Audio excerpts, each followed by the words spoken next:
श्री स्वामी समर्थ. नमस्कार मंडळी, स्वागत आहे तुमचे माझ्या यूट्यूब चॅनलवरती. आजचा दिवस तुम्हाला खूप छान सुखाचा आनंदाचा जाऊ हीच मी स्वामींच्या चरणी प्रार्थना करते आणि आज या नवीन व्हिडिओला सुरुवात करते. आज आहे 27 एप्रिल, वार रविवार आणि आज आलेली आहेत चैत्र अमावस्या. प्रत्येक महिन्यामध्ये अमावस्या तिथीही येते आणि प्रत्येक अमावस्येचं महत्त्व हे देखील वेगवेगळं असतं. चैत्र महिना हा अतिशय महत्त्वाचा असल्यामुळे या महिन्यात येणारी अमावस्या देखील तितकीच महत्त्वाची मानली जाते. या चैत्र अमावस्येला दर्श अमावस्या असं देखील म्हटलं जातं. पितृदोषातून मुक्तता मिळवण्यासाठी हा दिवस अत्यंत शुभ मानला जातो.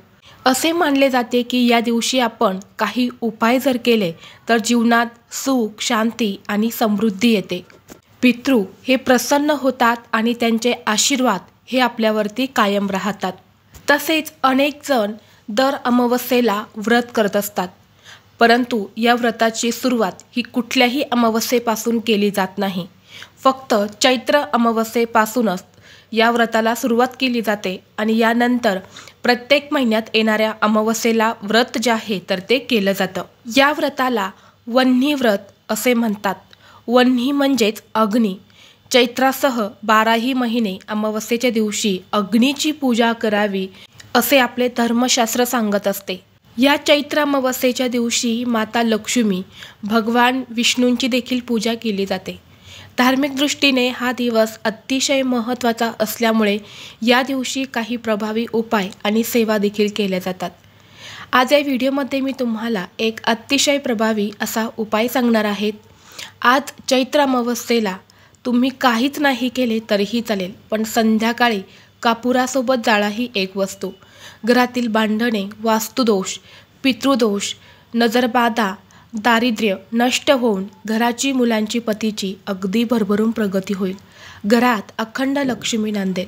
तर अशी कोणती वस्तू संध्याकाळी कापुरासोबत जाळायची आहेत, कोणत्या वेळेत जाळायच्या आहेत, या दिवशी कोणकोणते प्रभावी उपाय करायचे आहेत, कोणत्या सेवा करायच्या आहेत, याबद्दलची संपूर्ण माहिती आज या व्हिडिओमध्ये मी तुमच्यासोबत शेअर करणार आहेत. त्यामुळे तुम्ही हा व्हिडिओ स्किप न करता शेवटपर्यंत नक्की पहा. चॅनलवरती नवीन असाल तर सबस्क्राईब करा आणि असेच माहितीपूर्व नवनवीन व्हिडिओ पाहण्यासाठी बेल आयकॉनला प्रेस करा. आज या व्हिडिओमध्ये जो उपाय मी तुमच्यासोबत शेअर करणार आहे तर हा उपाय आपल्याला संध्याकाळी करायचा आहे. संध्याकाळी 6 वाजल्यापासून ते रात्री 12 वाजेपर्यंत तुम्ही कधीही करू शकता. परंतु तुम्हाला अगदीच शक्य असेल, तुम्ही घरीच असेल तर हा उपाय तुम्ही सायंकाळी 6 वाजल्यापासून 9:30 वाजेपर्यंत करण्याचा जास्तीत जास्त प्रयत्न करा. कारण ही तिन्ही सांजेची वेळ असते. या वेळेला आपल्या घरामध्ये लक्ष्मी येत असते आणि यामुळे ज्या सकारात्मक लहरी असतात तर त्या खूप जास्त प्रमाणामध्ये सक्रिय असतात आणि म्हणून या वेळेमध्ये आपण हा उपाय जर केला तर या उपायाचा आपल्याला खूप पटकन आणि जास्तीत जास्त फळ प्राप्त होते. परंतु ज्यांना नाही शक्य त्यांनी अगदी 12 वाजेपर्यंत केलं तरीही चालेल. तितकंच त्या उपायाचं फळ जे आहे तर ते तुम्हाला प्राप्त होईल. आपल्या हिंदू धर्मात कापूर, धूप, दीप यांच्याशिवाय देवांची पूजा ही पूर्ण होत नाही आणि त्यामुळेच या गोष्टींना हिंदू धर्मात विशेष महत्त्व आहे. घरामध्ये कापूर जाळल्याने घरातील वातावरण हे सुगंधी राहते, शिवाय नकारात्मक ऊर्जेचा नायनाट होतो. तसेच जर आपण आज घरामध्ये हा उपाय जर केला तर घरातील वादविवाद थांबून आनंदाचं वातावरण निर्माण होईल. जर तुमच्या घरामध्ये सतत भांडणे होत असेल, क्लेश, कटकटी होत असतील, खास करून नवरा बायकोची भांडणं होत असेल तर हा उपाय संध्याकाळी आवर्जून करावा. यामुळे नक्कीच घरातील वादविवाद हे दूर होतात. तसेच अमावस्येला हा उपाय केल्याने घरातील पितृदोष हा कमी होतो आणि पितृदोषापासून होणारे त्रास जे आहेत तर ते देखील दूर होतात. तसेच हा उपाय केल्याने बाहेरील नकारात्मक ऊर्जा ही आपल्या घरामध्ये कधीही प्रवेश करत नाही. वाईट नजरेपासून, नकारात्मक शक्तींपासून आपलं घर जे आहे तर ते दूर राहते. आपल्या कुटुंबातील सदस्यांचा नेहमी बचाव होत असतो. तसेच या उपायाने घरातील लहान मुलं सतत चिडचिड करत असेल, हट्टीपणा करत असेल, मुलं सतत आजारी पडत असेल तर हा उपाय केल्याने मुलांच्या यासारख्या समस्या ज्या आहेत तर त्या देखील दूर होतात.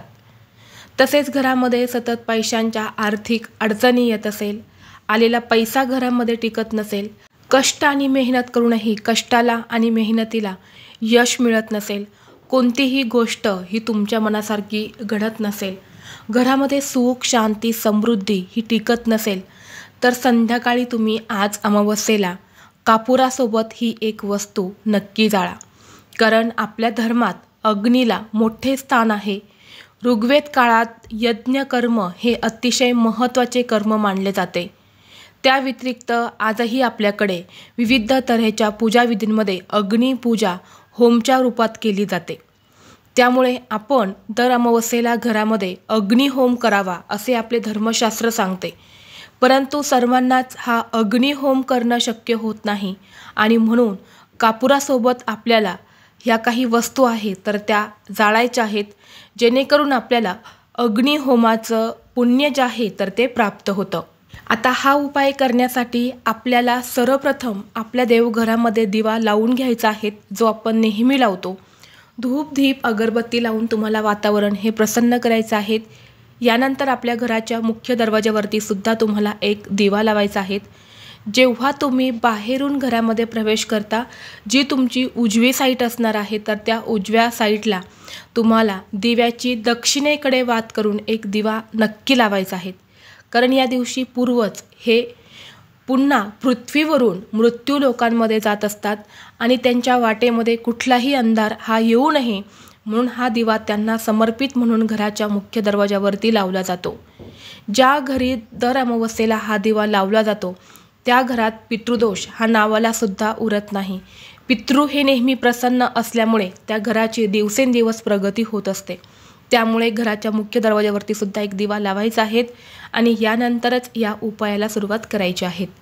उपाय करण्यासाठी तुम्हाला एक मातीची पंती घ्यायची आहेत. मातीची पंती तुमच्याकडे नसेल तर मग तुम्ही कापूर जाळायचं भांडं किंवा एखादी प्लेट देखील घेऊ शकता. यानंतर तुम्हाला सर्वप्रथम त्या मातीच्या भांड्यामध्ये मुठभर तांदूळ ठेवायचे आहेत आणि तांदळावरती तुम्हाला 3 भीमसेनी कापराच्या वड्या ठेवायच्या आहेत. जर तुमच्याकडे भीमसेनी कापूर नसेल तर मग तुम्ही साधा कापूर देखील घेऊ शकता.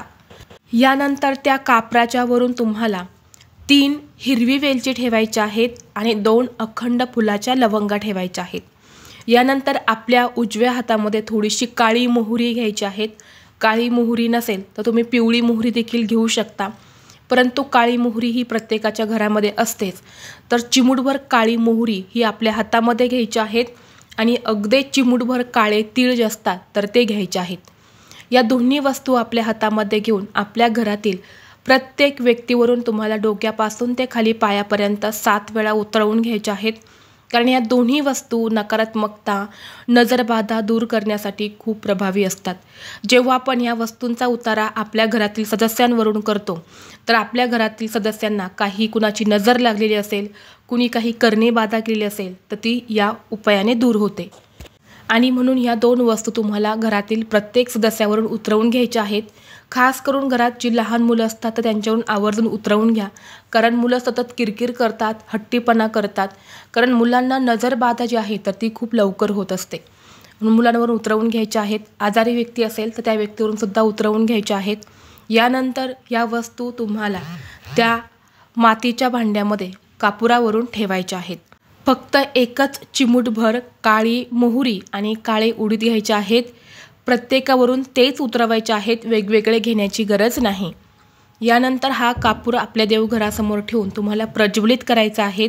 कापूर प्रज्वलित केल्यानंतर तुम्हाला 2 ते 3 थेंब तूप जे आहेत तर त्याची आहुती द्यायची आहेत. म्हणजे थोडंसं तूप वरून तुम्हाला टाकायचं आहे आणि हे भांडं तुम्हाला देवघरासमोरच ठेवायचं आहे. जेव्हा तुम्ही हा कापूर प्रज्वलित करणार आहे तेव्हा तुम्हाला फक्त श्री स्वामी समर्थ, श्री स्वामी समर्थ या मंत्राचा जप करायचा आहे. काही वेळानं ते भांडं देवघरासमोरून उचलायचं आहे.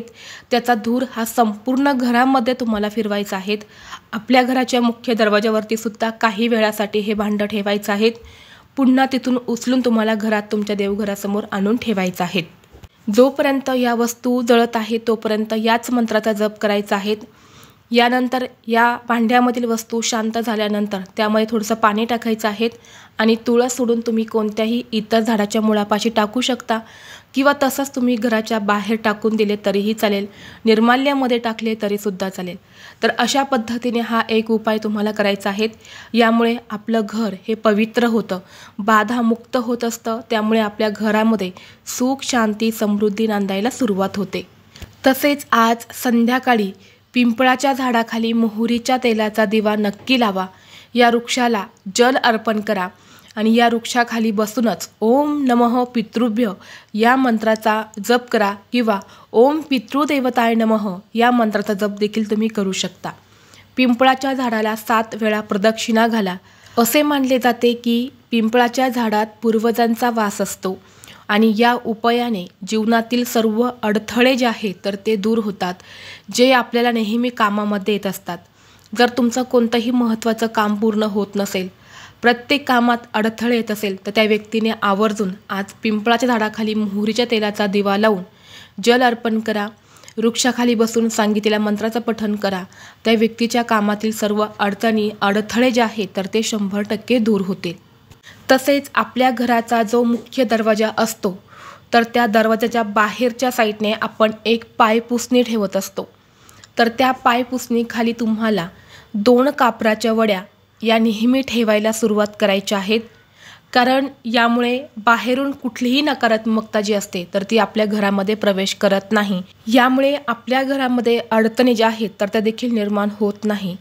म्हणून 2 कापराच्या वड्या या नेहमी आपल्या पायपुसणीखाली ठेवायला सुरुवात करा। तर अशा पद्धतीने तुम्हाला हे काही छोटे उपाय जे आहेत तर ते आज चैत्र अमावस्येला करायचे आहेत। व्हिडिओ तुम्हाला आवडला तर लाईक करा, चॅनलवरती नवीन असाल तर सबस्क्राईब करा आणि हा व्हिडिओ आपल्या मित्रपरिवारासोबत जास्तीत जास्त शेअर करा। चला तर मग भेटू असंच पुढल्या एका नवीन व्हिडिओमध्ये। तोपर्यंत सर्वांना श्री स्वामी समर्थ।